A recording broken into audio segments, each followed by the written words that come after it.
திரு ரவீந்திரன் துரைசாமி மூவரோட கருத்துக்கள் கேட்டீங்க. அரசியல் வியூக வகுப்பாளராக களத்தில் நிறைய விஷயங்கள் அனலைஸ் பண்ணி பேசக்கூடிய நபர். நீங்கள் எப்படி பார்க்குறீங்க திரு ரவீந்திரன்?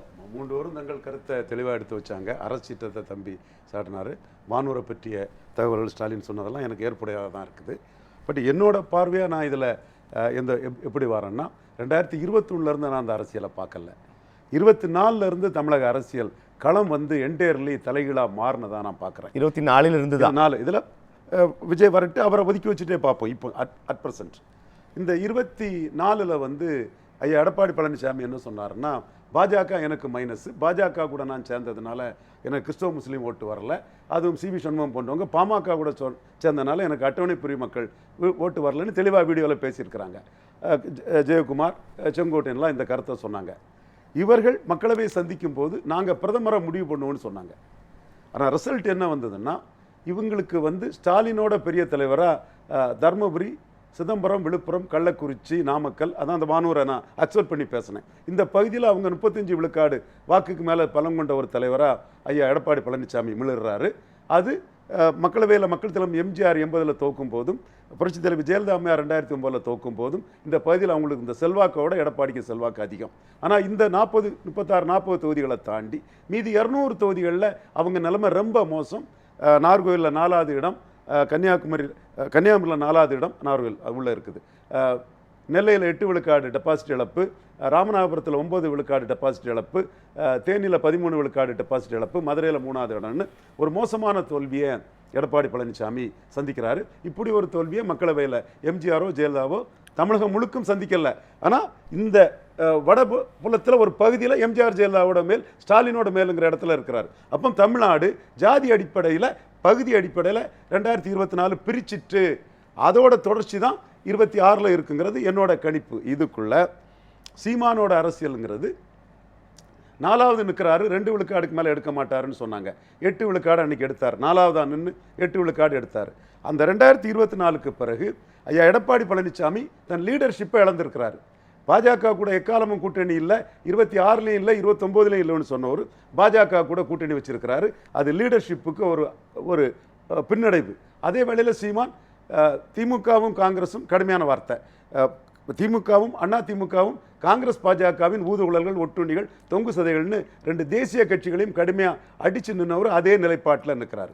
அடுத்தபடியாக இடைத்தேர்தல்னு சொல்லும்போது விக்கிரவாண்டி இடைத்தேர்தலில் பாமக ஒன்றுபட்ட பாமகவுக்கு நாம் பெண்ணகர மாதிரி 3வது போயிருமோன்னு எடப்பாடி அதிலிருந்து விலகிறாரு. அதே போல் அங்கே விலகின சூழ்நிலையில் ஈரோடு கிழக்குலையும் விலகிறாரு. இந்த இடம்தான் களத்துக்குள்ளே சீமான் ஏறின இடம். டாய்லெட் பேப்பர்லேயோ தொலைக்காட்சியிலையோ 1000 எழுதலாம். ஆனால் கள அரசியலில் சீமான் விக்கிரவாண்டியிலையும் மைட்டி ஸ்டேட் கவர்மெண்ட்டையும் மைட்டி சென்ட்ரல் கவர்மெண்ட்டையும் ஏற்று களத்துக்குள்ளே நின்னார். ஈரோடு கிழக்கில் விக்கிரவாண்டியில் நின்ன அண்ணாமலை 29 விழுக்காடு வாக்கெடுத்தார். 50 பூத்துகளில் பாமக, திமுக ஆளுங்கட்சி அதிகார பலத்தை மீறி அதிக லீடு காட்டின பாமகவை நம்பி விக்கிரவாண்டியில் நின்ன என்டிஏ ஈரோடு கிழக்கில் நிற்கல.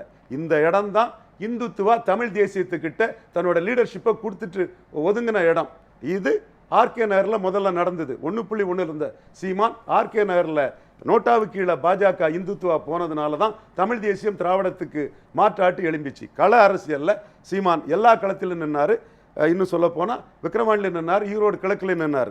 ஈரோடு கிழக்கில் நின்ன சீமான் அந்த இடத்துக்குள்ள ஸ்டாலின் வெர்சஸ் சீமான், திராவிடம் வெர்சஸ் தமிழ் தேசியம், இன்னொன்று பெரியார் மண்ணா பெரியாரே மண்ணா, இந்த 3 இதையும் முன்னெடுத்தார். அதையும் தாண்டி அருந்ததியர் தெலுங்கு தாய்மொழி மக்களுக்கான கட்சியாட்டு திமுக போயிட்டு நான் பறையர் தேவேந்திர குல வேளாளருக்கு மிகப்பெரிய அநீதியை கலைஞர், எடப்பாடி இவங்கெல்லாம் செய்கிறாங்க, அவங்களுக்கு 5 விழுக்காடு இடஒதுக்கீட்டை உயர்த்தி கொடுக்கணும்னு போலரைஸ் பண்ணார். நான் மறுக்க வரல, அது ஒரு போலரைசேஷன் பாயிண்ட் தான். அந்த போலரைசேஷனில் 100 விழுக்காடு அருந்ததியர் மக்களும் 100 விழுக்காடு நாயுடு சமூக மக்களும் மு.க. ஸ்டாலின் அவர்களுக்கு வாக்களித்தாங்க. அதே மாதிரி விக்கிரவாண்டியிலையும் 63 விழுக்காடு வாக்கெடுத்த திராவிட முன்னேற்ற கழகத்துக்கு வன்னியர் வாக்கில் ஒரு சிறு பகுதியும், பறையர் வாக்குகளில் பெரும் பகுதியும், மற்ற கிறிஸ்டின் முஸ்லீம் வாக்குகளில் முழுமையாகவும் வாக்கெடுத்து ஒரு 2 போலரைசேஷன் தமிழ் மண்ணில் இடைத்தேர்தலில் விக்கிரவாண்டியிலையும் ஈரோடு கிழக்கிலையும் வந்திருக்குது. சீமான் இந்த 2 போலரைசேஷன்லையும் களத்துக்குள்ள நின்ன ஒரு தலைவர். இப்படித்தான் அவர் களத்துக்குள்ள நின்று கமலஹாசனையும் தினகரனையும் தாண்டி இருக்கிறார். அந்த புள்ளிக்குள்ள நின்று சீமான் இன்னைக்கு பல இஷ்யூகளை எடுத்து வைக்கிறாரு. குறிப்பாக வந்து இலவசங்களுக்கு எதிர்ப்புங்கிற ஒரு நிலைப்பாட்டை தெளிவாக சீமான் எடுத்திருக்கிறாரு. மற்ற 3 தலைவர்களும் இலவசத்துக்கு ஆதரவாக இருக்கும்போது இன்னைக்கு கூட விஜய் இலவசத்துக்கு ஆதரவாக 8000ங்கிறத உயர்த்தி சொல்லக்கூடிய ஒரு தன்மையை பார்க்குறோம். அதே மாதிரி திமுக இலவசத்தை கொடுத்து அவங்களுக்கு மக்களவைத் தேர்தலில் ஒரு பெரிய பலன் கிடைச்சிது. சீமான் இலவச எதிர்ப்புங்கிற ஒரு நிலைப்பாடு எடுக்கிறாரு. பிராண்டி விஸ்கி கூடாது, கல் வேணுங்கிற ஒரு நிலைப்பாடை சீமான் எடுக்கிறாரு.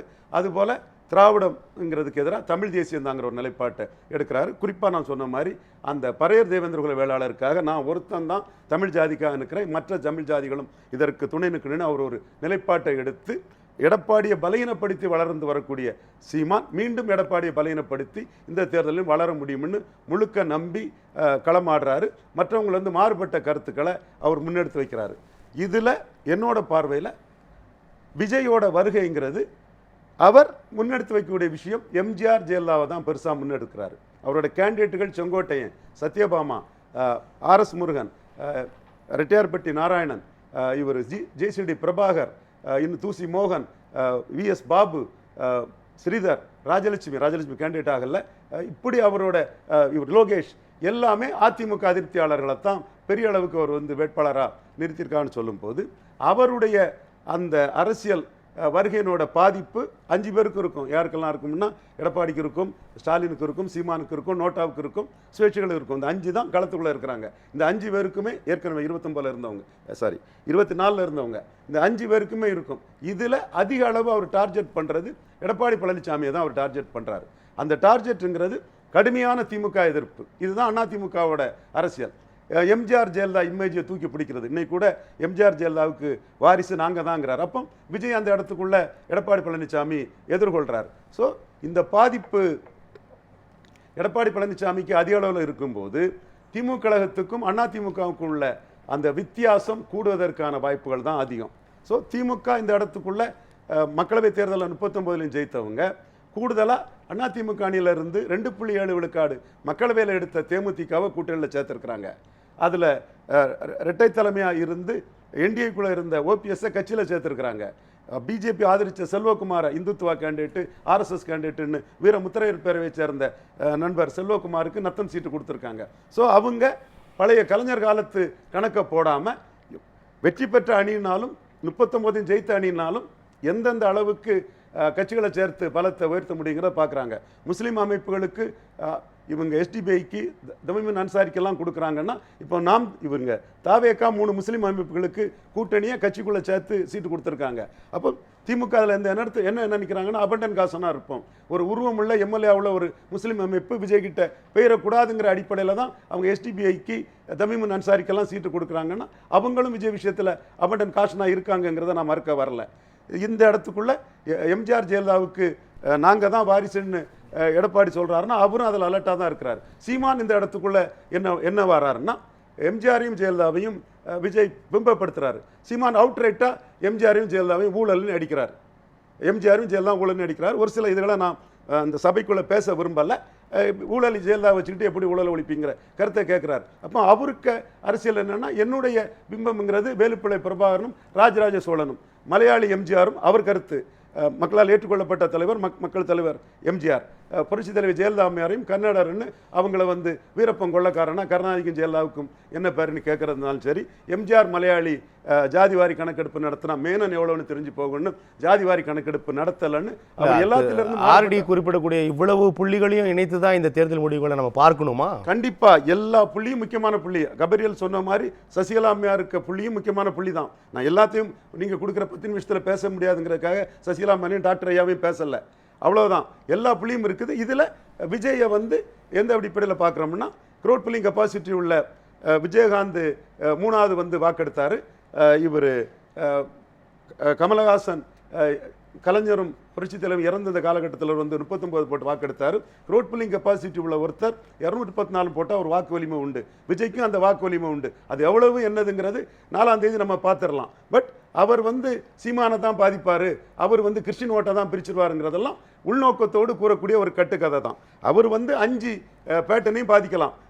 எடப்பாடி, ஸ்டாலின், சீமான், நோட்டா, சுயேட்சைகள்ங்கிற லெவலில் தான் நான் அதை வைக்கிறேன். அது யார் யார் அவங்கவுங்க வாக்கை காப்பாற்றுறாங்கங்கிறது அவங்கவுங்க திறமை. இன்னைக்கு வந்து பிஜேபி தான் விஜயை விட்டுருக்குன்னு திருமாவளவன் பேசுகிறாருன்னா கிறிஸ்தவ முஸ்லீம் வாக்குகள் போயிடக்கூடாதுன்னு திருமாவளவன் தன்னுடைய அரசியலை செய்கிறாரு. நான் அப்படி நினைக்கல. ஒவ்வொருத்தரும் அவங்க வளர்ச்சிக்கு என்னென்னு தான் வராங்க. யாரையும் பிடிஎம்னு நான் சொல்லக்கூடியவும் இல்லை. அதே மாதிரி எம்ஜிஆர் ஜெயலலிதா பேரை சொல்லி வரும்போது அந்த இடத்துக்குள்ள எடப்பாடி பதறாருன்னா எம்ஜிஆர் ஜெயலலிதா பேரை சொல்லி கருப்பு எம்ஜிஆர்னு விஜயகாந்த் ஓட்டு எடுத்தது மாதிரி, எம்ஜிஆர் ஆட்சி கொடுப்போம்னு கமல்ஹாசன் ஓட்டு எடுத்தது மாதிரி விஜய் ஓட்டு எடுத்துருவாரோ நம்ம ஓட்டு எடுத்துருவாரோங்கிற பதற்றம் எடப்பாடி பழனிசாமிக்கு இருக்குது.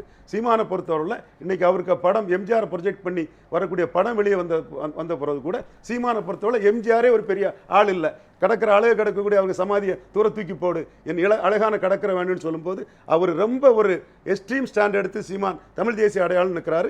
மக்கள் தீர்ப்பளி கேட்டு மக்கள் தீர்ப்பை பொறுத்திருந்து பார்ப்போம். அதாவது அவர் கருத்தை சொல்றாரு, 4ஆம் தேதி தான் முடிவு பண்ணும். ஆனால் என்ன சொல்றா, முஸ்லீம் சிறை கைதிகளை விடுதலை பண்ணணும், என் மாமா மச்சான் அநியாயமாக இருக்கிறான் உள்ளன்னு கேட்குற ஒரே கட்சி நாம் தமிழர் தான். மற்றவங்க அதை கேட்டால் இந்து ஓட்டு போயிருமோன்னு அச்சம் இருக்குது மற்றவங்களுக்கு. இதையும் தாண்டி இன்னொரு விஷயத்தையும் சொல்கிறேன். இண்டோ பாக் வாரில் தமிழக முதல்வர் மு க ஸ்டாலின் அவர்கள் இந்திய ராணுவத்தை ஆதரித்து ஊர்வலம் நடத்தினார். நான் மனப்பூர்வமாக டெல்லி சிஎம் பண்ண மாதிரி ஸ்டாலின் பண்ணதை அண்ணா பெருந்தகை சொன்னது மாதிரி நாடு இருந்தால் தான் வீடு இருக்குன்னு சொன்ன அடிப்படையில் நாட்டின் நலன் கருதி ஸ்டாலின் பண்ணதை நான் மனப்பூர்வமாக ஆதரிக்கிறேன், பாராட்டுறேன். ஆனால் சீமான் அதில் ஒரு ஸ்ட்ராங் முடிவெடுத்தார். நதி நீர் எல்லாருக்கும் சொந்தமானது. முஸ்லீம் விவசாயிகளுக்கு பயன்படக்கூடிய சிந்து நதி நீரை தடுக்கக்கூடாதுங்கிற ஒரு கருத்தை சீமான் சொன்னார். விஜய்க்கு அதில் கருத்தே இல்லை. இதுவரை கருத்து இல்லாமல் முகத்தை பார்த்து ஓட்டு விழுன்னு நினச்சிட்டு இருக்கிறாரு. கருத்து அவர் சொல்லலை. சொன்னால் யாராவது ஆதாரம் காட்டுங்க. அதே மாதிரி முடிச்சிருந்த தம்பி, திருப்பரங்குன்ற விஷயத்தில் சீமான் வந்து நீ மைனாரிட்டி கிடையாது, நீ தமிழன்னா மெஜாரிட்டி அப்படின்னு தெளிவா சீமான் சொல்லும் போது, திருப்பரங்குன்ற வாரத்திலும் தாவேக்கா இதுவரை விஜய் தரப்பிலிருந்து கருத்து இல்லை. இண்டோ பாக் வாரிலையும் விஜய் தரப்பிலிருந்து கருத்து இல்லை. பறையர் தேவேந்திரகுல வேளாளருக்கு 5 விழுக்காடு இடஒதுக்கீடு உயர்த்தினுங்களும் கருத்து இல்லை. தமிழ் இருந்து வந்தால் தான் தெலுங்கு மலையாளம் கன்னடம்னு கமல்ஹாசன் சொன்னதை சீமான் என்டார்ஸ் பண்ணாரு. விஜய்கிட்ட கருத்து இல்லை. இப்படி பல விஷயங்கள்ல கருத்து இல்லைங்கிறதையும் மக்கள் பார்ப்பாங்க. சீமான் உறுதியாக நிற்கிறாரு, தெளிவாக நிற்கிறாருங்கிறது மக்களுக்கு தெரியும். மக்கள் தீர்ப்பளிக்கணும். ஆல்ரெடி மக்கள் தீர்ப்பு தருவா உங்களுடைய கருத்து. களத்தில் 5 போலரைசேஷன் இருக்குது. Christian Muslim minority consolidation versus soft Hindutva, Paraiyar versus Vanniyar PMK சென்ட்ரிக்கா வந்தது.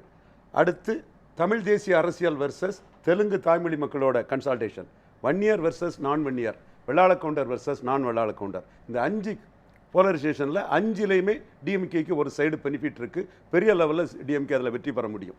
2ல் எடப்பாடி பழனிசாமிக்கு லாபம் இருக்குது வன்னியர் வெள்ளாள கவுண்டரில். 1ல் சீமானுக்கு லாபம் இருக்குது தமிழர் அல்லாதார். இந்த 5 போலரைசேஷனுக்குள்ள 5க்குள்ளேயுமே ஒரு சைடு டிஎம்கேக்கு இருக்கனால டிஎம்கே மிக எளிதாக வெற்றி பெறுவாங்க. இதே போலரைசேஷனில் தான் அவங்க விக்கிரவாண்டியிலையும் ஜெயித்தாங்க, ஈரோடு கிழக்குலையும் ஜெயித்தாங்க, 2024 மக்களவையிலும் ஜெயித்தாங்க. கூடுதலாக இந்த 5 போலரைசேஷனும் அவங்க தெளிவாக புரிஞ்சுக்கிட்டு தேமுதிக அவங்களுக்கு தேவைங்கிறத புரிஞ்சுக்கிட்டு தேமுதிகவையும் கூடுதலாக கூட்டணியில் சேர்த்துருக்குறாங்க. வெற்றி வாய்ப்புங்கிறது ஸ்டாலினுக்கு மிகப்பெரிய அளவில் இருக்குது. 57-62 காமராஜ் மாதிரி ஸ்டாலின் அலையன்ஸ் வெர்சஸ் அதர்ஸுங்கிற உயரத்தில் இருக்கிறாரு. விஜய் விக்கிரவாண்டியில் போலரைசேஷனை உடைச்சிருக்கணும்.